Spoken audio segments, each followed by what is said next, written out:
नगर और गिलगित, यहाँ पे मज़ीद इस तरह के इवेंट्स होंगे, फ्लैश फ्लडिंग होगी, लैंडस्लाइड होंगे और ग्लोव की साइट्स भी जो हैं जिसमें शिशपर ग्लेशियर जो है उसके भी फटने के चांसेस बढ़ सकते हैं। इसी तरह खैबर पख्तूनख्वा में जो है चित्राल, दीर, सवात, बुनेर, शांगला, पेशावर, चारसदा, इन तमाम पॉइंट्स में भी फ्लैश फ्लडिंग, लोकलाइज फ्लडिंग हो सकती है।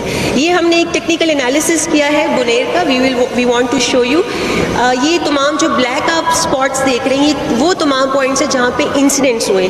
इसमें हमने 200 मिलीमीटर बारिश का जो है इनपुट दिया है और इन तमाम ये जो लाल लाल एरियाज़ आप देख रहे हैं ये वो एरियाज़ हैं जो ज़्यादा वल्नरेबल हुए हैं, जो ज़्यादा इंडेटेड हुए बारिश की वजह से। Thank you very much. रात अब मैं मेंबर ऑपरेशन और लॉजिस्टिक ब्रिगेडियर कामरान को दावत दूंगा क्योंकि वो आके तमाम एफर्ट्स के बारे में आपको ब्रीफ करेंगे। ब्रिगेडियर कामरान।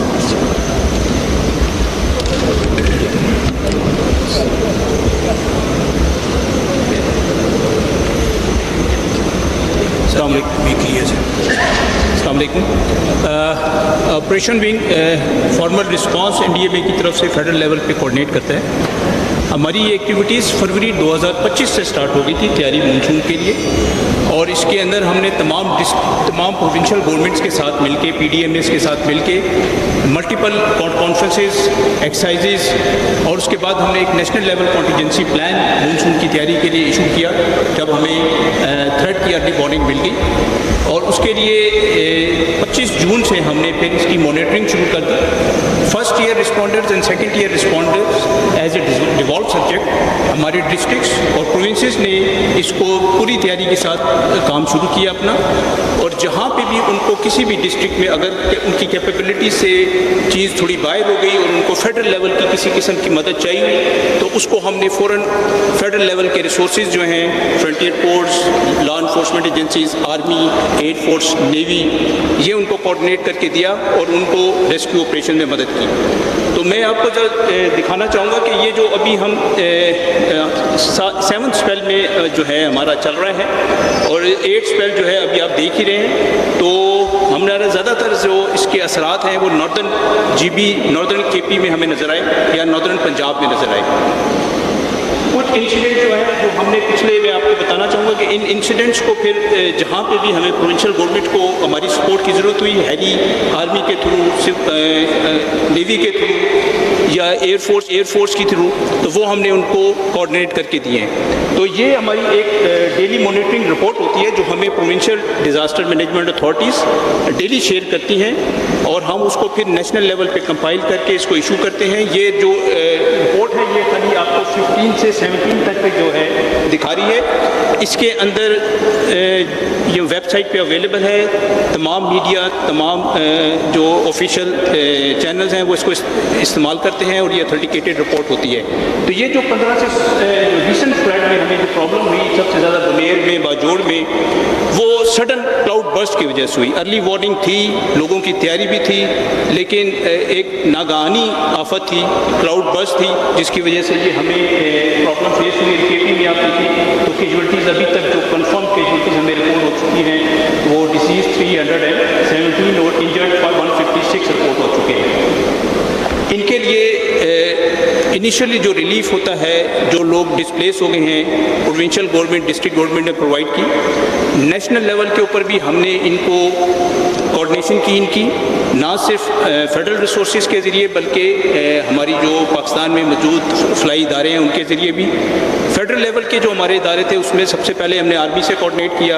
आर्मी ने इमीडिएटली जो है अपने जो वहाँ पे मौजूद रिसोर्सेज थे उनको मोबिलाइज़ किया। वहाँ पे जो फ्रंटियर कोर नॉर्थ मौजूद थी उसको मोबिलाइज़ किया ताकि वो डिस्ट्रिक्ट एडमिनिस्ट्रेशन और प्रोविंशियल एडमिनिस्ट्रेशन की मदद कर सके।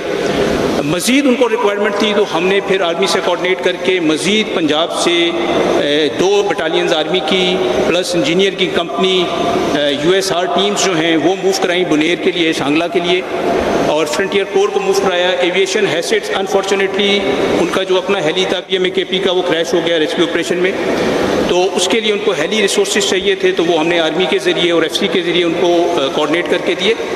तो उसके बाद ये अभी उसका रिकवरी फेज़ चल रहा है। उनको जो इमीडिएट रिलीफ आइटम्स चाहिए थे लोगों के लिए जो डिस्प्लेस हो गए थे, जो उनकी कैपेबिलिटी से बाहर हो गया था, अभी काफ़ी उनके लिए बाकी मुल्क में लोगों ने, सिंध गवर्नमेंट ने भी की, इसी तरह फेडरल गवर्नमेंट की तरफ से हमने कल उनके लिए एक पैकेज भिजवाया था प्राइम मिनिस्टर की तरफ से, और उसमें इमीडिएट रिलीफ आइटम्स जो थे वो उनको हैंड ओवर किया।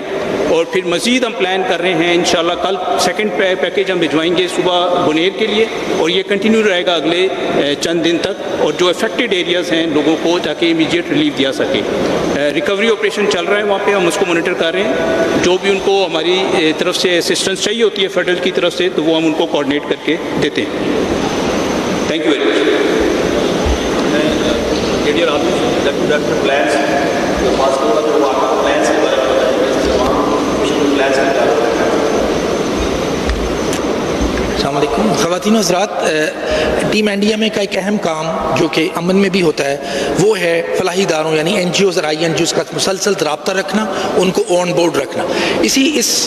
इन हालात में इसी तरह हुआ, इमरजेंसी के लेवल पे हमने फ़ौरन तमाम फलाही इदारों और NGOs INGOs को ऑन बोर्ड लिया, उनसे रब्ता किया और उनको बताया, उनको सिचुएशन पहले एक्सप्लेन की कि इस वक्त सिचुएशन कितनी ख़राब है किन इलाकों में। उसके लिए इमरजेंसी में हमने एक पोर्टल भी, आपका मैं तवज्जो इस तरफ चाहता हूँ, आप सामने देखिएगा, इस पे इन पोर्टल पे हमने फ़ौरन अपनी रिलीफ एक्टिविटीज़ को मार्क भी किया हुआ है कि टोटल क्या रिलीफ एक्टिविटीज़ और इन NGOs ने कितना रिस्पांस दिया है। मिसाल के तौर पे ये आप देख रहे हैं वो समरी है कि कितने हमने रिलीफ ऑपरेशन इन NGOs अभी तक कर चुकी हैं और कितने कर रही हैं। अभी मैं बुनेर दिखाइएगा ज़रा, बुनेर, ये देखिए बुनेर के इस वक्त बुनेर में जो NGOs ऑलरेडी काम कर रही थी, आप लेफ्ट पे देखिएगा, हमने फ़ौरन बाकी NGOs के साथ रब्ता करके ये लेफ्ट बॉटम में आप देख सकते हैं, उसमें लिखा हुआ है कितनी NGOs को मोबिलाइज़ किया, उसमें अल-खिदमत पेश है और बाकी भी NGOs हैं, उन सारों ने वहाँ पर सामान पहुँचाया है। आप राइट पे वो देखिएगा, हम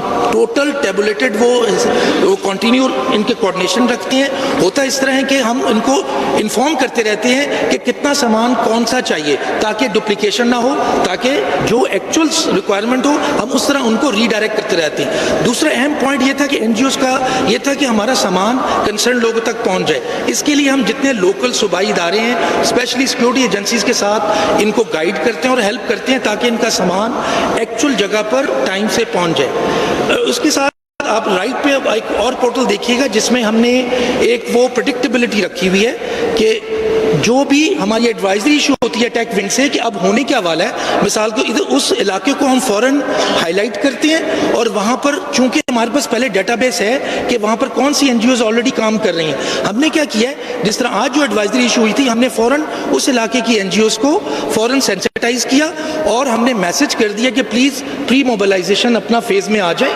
और वो NGOs जो कि इस इलाके में काम नहीं भी कर रही लेकिन वो फ़ौरन पहुँच जाती हैं कहीं भी पाकिस्तान में, उनको भी सेंसिटाइज कर दिया है। इस तरह हम अल्हम्दुलिल्लाह